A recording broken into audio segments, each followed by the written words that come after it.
Yes. This is my buddy Heath, and this is Heath Roadmap to Success. Now, he is a great little pug, but he has a problem. He likes to chase cars and bite at their tires, or bicycles, or skateboards.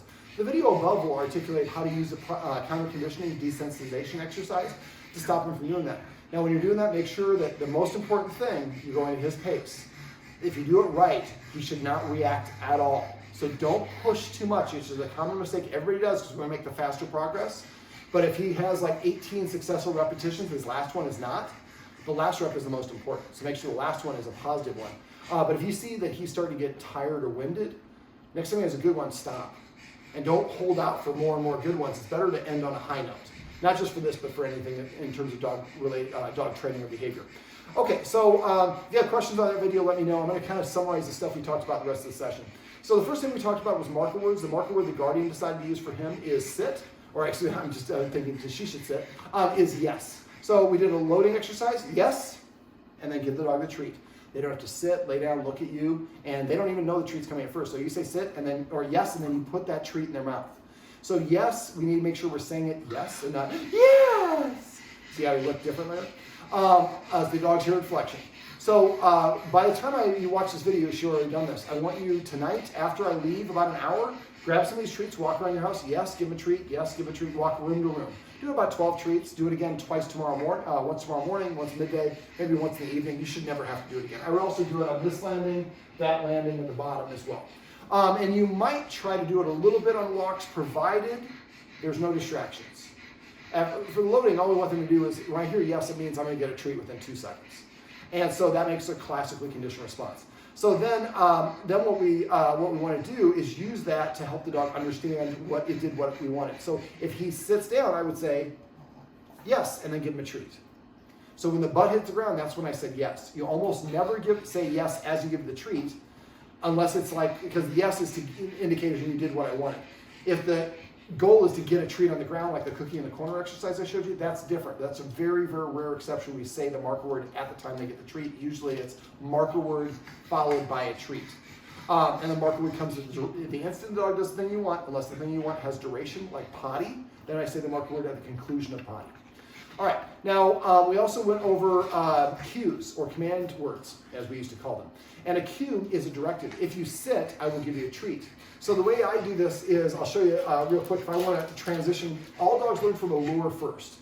So first thing I'm going to do, if he doesn't know sit, is lure him into a sit and say yes, and then release the treat. And then have him come over here. Yes, and release. Now it's pretty easy. He knows what I'm doing. Now I go like this. Sit. Yes, and I release the treat. Once I can say sit and he sits, I technically don't need to say yes anymore because he's understanding what I want. But I would say most people continue saying yes the rest of the dog's life, and there's nothing wrong with that. Okay, yes, and he's breathing heavy. We talked about his weight. Remember, for his weight, chopped green beans. Chop and get fresh green beans, not canned. Go to farmer's market, get green beans, and chop them up into smaller pieces than the kibble. And then you can take away some of his kibble and replace it with green beans. The fiber will help him feel fuller. If he likes the green beans, you can use those as a training treat. There's not very high caloric intake value to those. That's a nice way for him to take off that weight. You should be able to see the dog's ribs and not feel them. Like him, I also need to lose some weight. And it's just going to be more taxing on his joints. He already has difficulty breathing. He lives in the desert where it's really hot, and so extra weight is going to be detrimental in a lot of ways.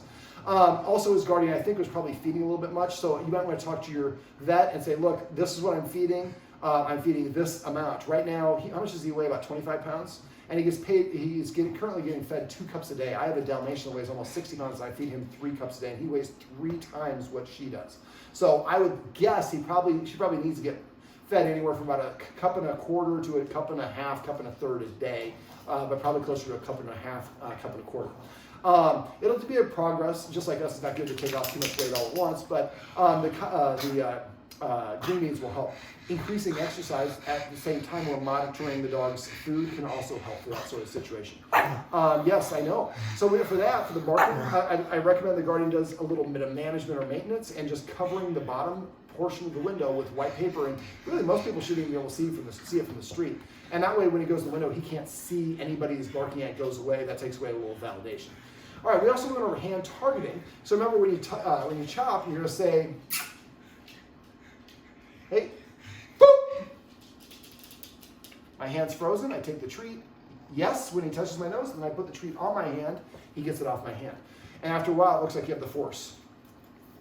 But it's really a way to redirect your dog. Dogs are always going to resist. If I push him this way, well, of course he didn't do it that time. Most dogs are going to push against us. And so we want to, if I want him to look at the camera, I can go like this. If I want to look this way, I can get him to look this way. If I want to put a harness on, I can hold this harness up, he puts his head through it. So and he can build a lot of things out of hand targeting. I really use it so people can practice their timing and technique. And also when you interpret the cue. So once the dog, if the first couple of times we did this and he kept on doing it, once he's warmed up, then I would say, boop, boom, yes, and then I put the treat there. If he didn't come to me, then that's an indication I have to practice more, and I'm just going to use my marker word and my lure for a while, and then practice a bunch more, and then when I think that he's got it pretty easily, then I try to sneak that cue in first. Trying to make get in the habit of using the same word. We usually create about 10 different versions of each command cue. Come here, come here, over here boy, dog's name, dog's nickname, whistle, tap my thigh. That's 10 different ways of saying come. If you speak English, they mean the same thing. If you don't, if you're a dog, that's 10 times as hard as listening for one word. So try to consolidate your vocabulary to one word, and dogs are going to hear the first word you say most prominently, so don't add adjectives. Sit, come, not good sit, bad this, or anything along those lines. Okay, let me see. We also went over teaching your dog manners. So basically for dogs, if the dog nudges us or paws us, it's telling us what to do. And just like parents, I like to give the dog an opportunity to make it right. I give them a do-over. Like kid says, hey mom, I don't like this dinner, go make me some chicken nuggets. Mom might say, would you like to ask for that again? Mommy, can I please have chicken nuggets? And mom will usually do it for a small task. Yeah, go make some chicken. Oh, well, somebody needs to learn how to ask for chicken properly. And I go back to doing what I'm doing. The child is now learning, hey, if I do it the way mom asked, I get what I want. If I do it my way, nothing happens. There's no punishment, there's no reprisal, but I don't get what I want. I'm not validated. After a while, he'll start coming and sitting in front of you to prepay for the attention. When he does, you bet your tookus that you better pet him when he does that. Say a marker word when the butt hits ground, and then pet. And after a while, like I said, he'll start prepaying for the attention and going up to your guest and sitting down. And when if your guest doesn't say the marker word and pet him, you say the marker word and pet him for him, because we want to validate. Yeah, you want attention from David, but I'll pet you because David didn't do it. And so that's what I really call teaching dog manners. If the dog doesn't do it, I just go back to doing what I'm doing. There's no punishment, but then the dog's not getting what it wants. And eventually he'll start sitting down to prepay for the attention. Now the opposite side of that is something called celebrating. Yes, I didn't ask him to come to me there, but that's still a desirable action. So when he comes to me on his own volition, I say the marker word when he arrives, and I provided a reinforcement. Well, there's no downside for him. He was going to come to me anyways. He's not doing anything special. Most of us we give our dog the most attention when they do undesirable behaviors, and any attention, unless you're being abusive, is validating and rewarding for a dog. So if a dog barks and says, shut up, or it's quiet and you give it a treat, they're about the same thing. So if you want your dog to be, if your dog's barking the window, yes, then I put a treat there, then I might show him that I have this deal. Get him into something else, and give him a bully stick, give him a lick mat or something else to do, take him for a walk, do some training, so he doesn't go right back to doing what you're doing. The pause interrupter should do the same thing. Whatever the sound is you want to use, beep, beep, beep, puppy, puppy, puppy, or the long smooch, and then give him a treat. You saw I got still. A quick little tutorial on body language. If he's like, that's when he's about to bark and lunge. Open mouth, more relaxed body mechanic. Close and stiff and stare and lowering the head, that means I'm about to lunge. I'm telling this car to stop driving and it won't stop, so I have to go bite its tires. So we want the dog to, if we can recognize that, and then we do a find it, and then a find it, and a find it, and the car goes away when he's looking for treats. He's not aware of it. So we can, just like if you have kids, sometimes you have to manage the situation. Same sort of principle for dogs, even though he's not a baby. Yeah, you're a little bit hot. I'll take this off. There we go. There you go, buddy. Also, if you notice the harness he's wearing is like a vest, you never want to have a harness that's what I call a T-shape, where the bar goes, or the harness has a line going across here. You want an X shape here, or a Y shape here. And there's no harness or collar that stops dogs from pulling on a leash. That's called training. And this malarkey about prong collars, or this front tip, or it moves their shoulders together, is a bunch of marketing BS. It's just rewarding your dog when it does that. So for you, what I would have you do when you're walking him, as soon as he gets the unleash, go, when he looks at you, hold out a treat. He comes back to you. I went over this with your dog walker actually about 3 hours ago. And so, but you're saying the kiss or whatever that sound is the instant he gets the unleash, and then you're holding out a treat. You're not going to him, he's coming back to you. After a while, you condition him. When I get the unleash, I'm just going to turn around and come right back to my human because that means I'm going to get a treat. And after a while, I'm not even going to get out there. I'm just going to kind of check in with my human. You should celebrate that too. Have a treat in your hand at all times. Anytime he looks at you, yes, and hold the treat down. He practices coming back to you. That's the foundation of loose leash walking. That I'm going to disengage. I don't like this behavior, and so I'm not going to punish or make it a big deal. Sit, yes. He wanted attention from me. If I pet him after he jumps down, then he would jump up to jump down to get the attention. When he jumped up, I became boring. I disengaged. When he jumped down, I gave him something else to do, and he did it, so I said my marker word, and then petted him, or let him lick my hand. So if he does something I want, he gets what he wants. If he does anything else, nothing happens. Again, we don't. The power of positive dog training is the dog wants to do what we want them to do, not because they fear of punishment or reprisal. Because studies show that that's not really. They only do that when they think you're going to catch them. So if I get loose, I'm not coming back to you because you can't catch me. But if you have direct control and dominion over me, then I'll listen to you because I have no choice. You're going to force and punish me. So all right. So teaching your dog manners is essentially just petting it for telling it to pet. Telling it to sit or lay down when it's demanding attention, but through a do-over. Celebrating is rewarding the dog when it voluntarily does things like that you want, like this. Yes. So the more that you pet him for those sort of things, the more he's going to do those things. And then he's going to sit to ask for attention, give you eye contact. And you're on a walk, every time he looks at you, yes, and hold the treat out. All I got to do is look at mom and I get a treat. When I'm looking at mom, what am I not doing? I'm not looking for cars. If he stops to sniff, let him sniff. If he's not sniffing, just find it in grass areas when there's no cars around. You got to practice it when you don't need it if you want to use it when you need it. All right, so that's those are two kind of sides of the same coin. So if the dog's telling you what to do, you redirect it and do something you want and pet it, sit or lay down. And if it does anything you want, you're mindful and say your marker word to let it know that's what I wanted, and then follow it by reinforcement. We also talked about, let me see. Yes, I know. The positive interrupter is really, like I talked about earlier, but it's a great way to redirect your dog's attention. Good attention to absence. If I say stop, that's again rewarding that. We also talked about exercise. A lot of dogs that misbehave or do things we don't like, is a better way to say it, are dogs that are bored. If I'm tired, I'm more likely to be content and sitting down and enjoying the beautiful view. If I'm a kid that's got full of beans, I got to play war ball or run around with my kids and friends and do some other crazy stuff. Dogs that are often well behaved are properly exercised. And there's mental exercise, mental stimulation, and physical exercise. Sniffing on walks as guardian lets them do. I would prefer that she walks on a harness as opposed to the training collar she's using that somebody else recommended. There's, like I said, there's nothing that's going to stop your dog from pulling, but that kissing that can go a long way towards doing it. But anytime you have a short-snouted dog, you never want to use any sort of collar. You usually want to use a harness because they have difficulty breathing, and that can cut off and lead to other problems. Other forms of physical exercise can include playing fetch, playing tug of war. Some people tell you shouldn't do that, dog's challenging. That's a bunch of malarkey. There's also mental stimulation. So you can train your dog. Train it in 1 or 2 minute training sessions. And that's all you need to do. And then, hold on, I'll talk about these in a sec. But 1 or 2 minute training sessions are a great way to deplete some energy. Yes. Feeding him out of a snuffle mat. If you feed him 2 or 3 times a day, that's like an extra walk or two that you get just by feeding him out of a snuffle mat. Getting a lick mat. Letting him lick peanut butter is a great way for him to drain some energy. Now, also, it's going to be adding some calories for him.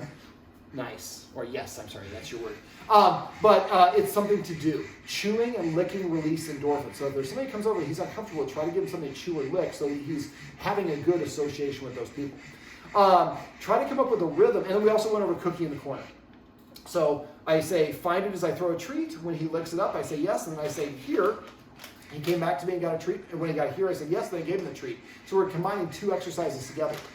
I work my way up to throwing 7 all at once and say yes 7 times if there's 7 treats. Then at the end, I call him back over. Eventually, what we do is what I did when he was over there is I hide a treat there, one over here, one here, here. And then when he comes over, I say, find it, and point in that direction. He goes, sniffs the ground, and drains a lot of energy. Yes. Now that's cookie in the corner.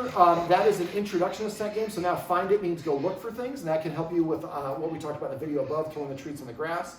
But also you can use that to Google. I want you to Google scent games. Find 3 to 5 different scent games where you're hiding in your house or you're hiding something in a drawer or a cupboard, and then you're going to find a bucket, a little thing of lavender or whatever it is. Don't be weirded out if it talks about cadavers. Just skip and find one where you can use something else. But draining scent games is a great way to drain energy and make the dog, build the dog's confidence and make them feel good. All these things. Hey. So now what I can do is, yes, and now I can give him a bully stick from our best buddies over at Best Bully Sticks. And then he goes ahead and looks at what he's doing. He's going to go lay down and chew on the bull penis instead of going and chewing, barking at the neighbor. So having stuff like this, these are bully bites. These are from Best Buddy. A lot of times they'll wrap rawhide around, and rawhides are really bad. You don't want to give them. These guys, it's all natural. You can order direct from their website, and it's something that the body will break down. This is a bull penis, so don't put it in your mouth. But if a rawhide gets stuck in their system, their body won't digest it. It's hard for the vets to see on x-rays, and it can obstruct them, and they sometimes have to have a surgery. If this gets stuck, the body's still going to break down because it's totally organic material. So, and these are odor-free. This is a bull penis. When they sever the penis, they hang it upside down. The blood and urine drains out of it. It takes longer. It costs more, but you won't smell it. Oh, clean penis. That's probably a weird thing to say. But if you don't, they will smell really weird both when you open the bag, when the dog is chewing on it, and when your dog gets done with it. So it's more expensive, but I would go with the odor-free versions of it. Let me see what else. I guess that, and then we finished up by going over Premax and the importance of rules. Having rules helps a dog practice and some self-restraint and self-control. So not being allowed within 7 feet of a human who's eating. The problem is the dog bed right now is right basically almost underneath the dining table. So I'd recommend taking the top of that and putting it over here, or getting a cooling mat and putting it underneath the table here. It's a nice cozy place, and there's not as much room as in other locations. And so if the dog bed is right next to the to the dining room table, it's hard for him. He's already next to you. Now remember, for dogs, not saying no is saying I'm cool with whatever you're doing. And for a dog, if he wants to steal something, he's typically going to come over to something and invade people's space. This is right, it's just for you. He's going to invade people's spaces where he's saying, I want that. So if you don't say no when he's invading your space while you're eating, he's kind of saying, I want your food, and you're kind of saying, I'm cool with that. So we don't, yes, and make sure you keep on celebrating. He disengaged on his own, he came over, I want to reward him for doing that. And so eventually you get to the point where if you're going to give him people food, put it in his bowl after you get done eating your meal. Never give it from the plate or from the table. It just confuses them and sets a bad precedent. We also went over Premax. Premax principle means a less desirable behavior earns you more desirable behavior. If mom said, hey, if you can have some play with your friends after you do your chores, that's an example of Premax. Your work boss says, hey, you can leave early when you finish this little project for the day. Also a Premax. I don't want to finish the project, but I want to leave early, so I'll finish the project to get my reward. So, for example, Premax for dogs, I asked them to sit. This dog walker I was working with earlier today, they have a bunch of baby gates. So every time you want to open that door, go to the dog, say sit. One time. If the dog sits, then open the door. If it doesn't sit, after 2 seconds, I walk away, sit down. Dog barks at me, I just ignore that. After 1 minute, I go back and I say, sit again. Not can you sit, sit. 1, 2. Doesn't sit by 2, I sit down for 2 minutes, then 4 minutes, then 8 minutes. I keep double length of time. Eventually, the dog learns, if I want that door to open, I have to sit.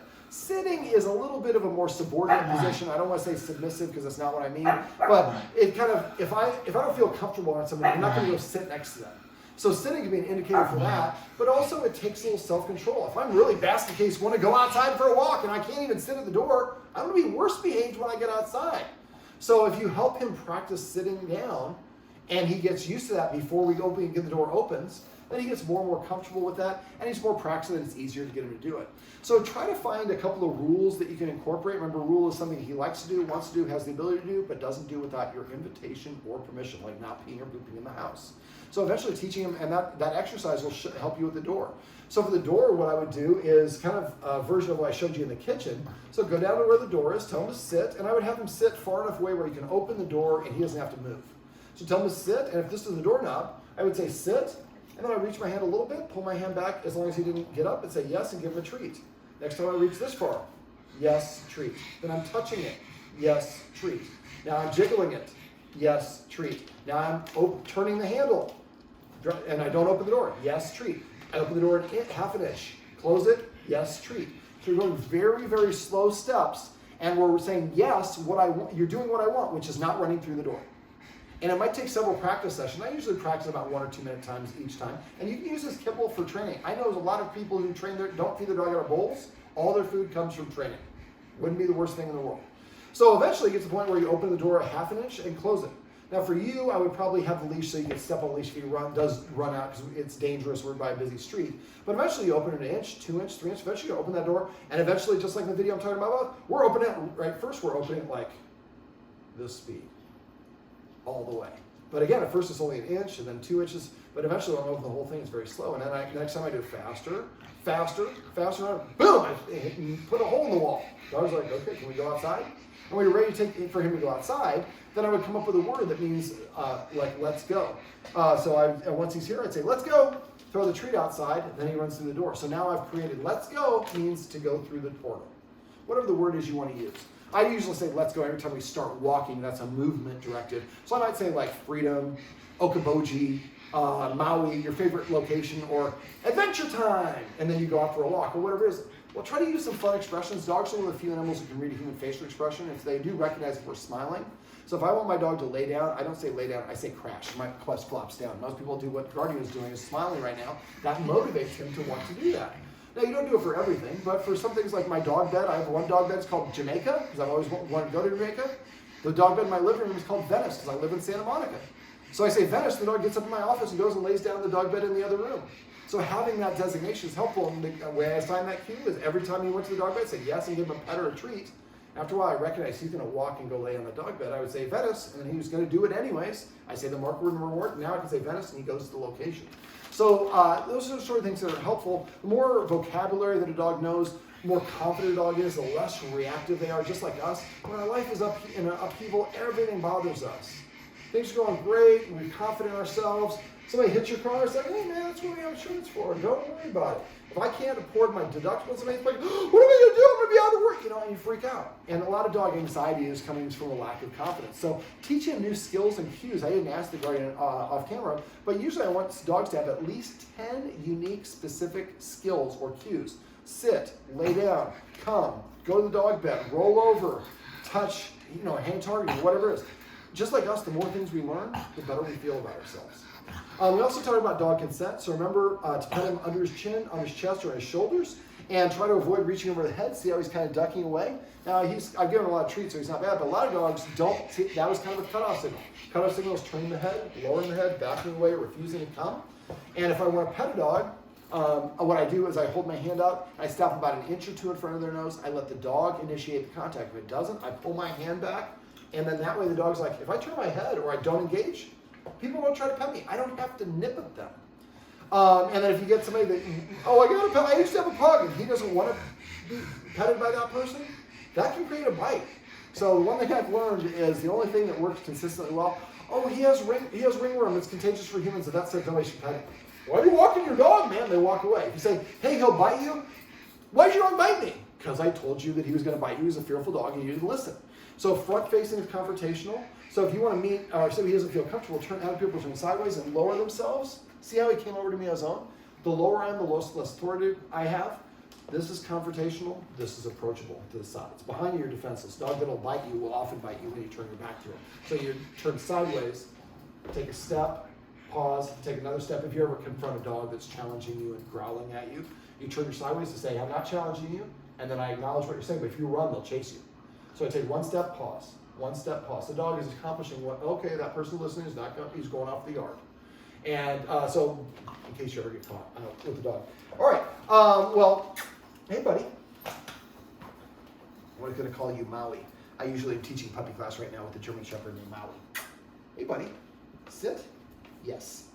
This is my buddy Heath, and this is Heath Roadmap to Success. Remember, everything you do trains your dog, only sometimes you mean it.